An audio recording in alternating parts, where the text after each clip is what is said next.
As a mother to 5 sons, the story of Ferdinand was a story that I read to my boys over and over again. The Story of Ferdinand by Munro Leaf. Drawings by Robert Lawson. So today I'm going to read this story to my grandchildren because their daddies loved it so much. I think they will too. The Story of Ferdinand.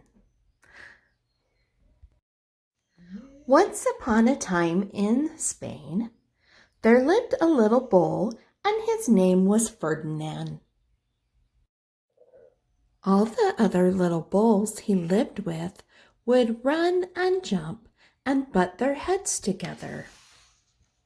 But not Ferdinand. He liked to sit just quietly and smell the flowers. He had a favorite spot out in the pasture under a cork tree. It was his favorite tree, and he would sit in its shade all day and smell the flowers. Sometimes his mother, who was a cow, would worry about him. She was afraid he would be lonesome all by himself.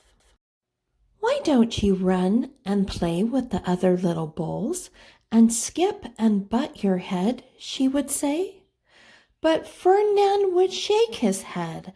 "I like it better here, where I can sit just quietly and smell the flowers." His mother saw that he was not lonesome, and because she was an understanding mother, even though she was a cow, she just let him just sit there and be happy.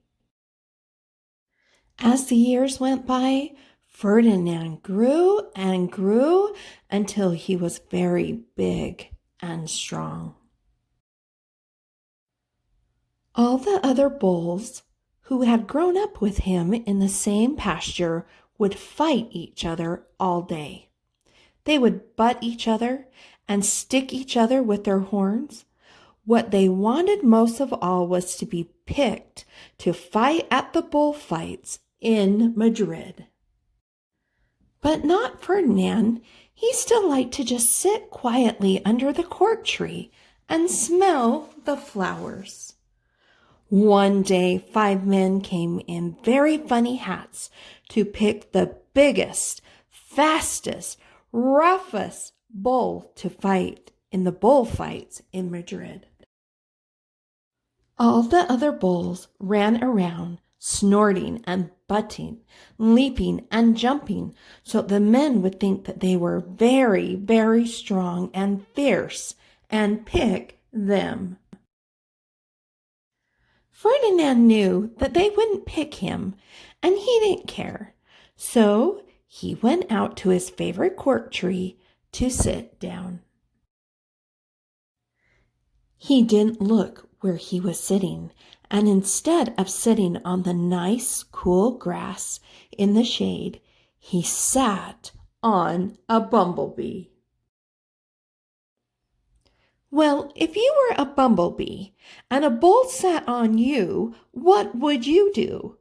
You would sting him, and that is just what this bee did to Ferdinand. Wow, did it hurt! Ferdinand jumped up with a snort. He ran around, puffing and snorting, butting and pawing the ground as if he were crazy. The 5 men saw him, and they all shouted with joy. Here was the largest and fiercest bull of all, just the one for the bullfights in Madrid. So they took him away for the bullfight day in a cart. What a day it was! Flags were flying, bands were playing, and all the lovely ladies had flowers in their hair. They had a parade into the bull ring. First came the banderilleros with long sharp pins with ribbons on them to stick in the bowl and make him mad. Next came the picadores who rode skinny horses, and they had long spears to stick in the bowl and make him madder. Then came the matador, the proudest of all. He thought he was very handsome and bowed to the ladies. He had a red cape and a sword and was supposed to stick the bowl last of all. Then came the bull, and you know who that was, don't you? Ferdinand. They called him Ferdinand the Fierce, and all the banderilleros were afraid of him, and all the picadores were afraid of him, and the matador was scared stiff. Ferdinand ran to the middle of the ring, and everyone shouted and clapped because they thought he was going to fight fiercely and butt and snort and stick his horns around.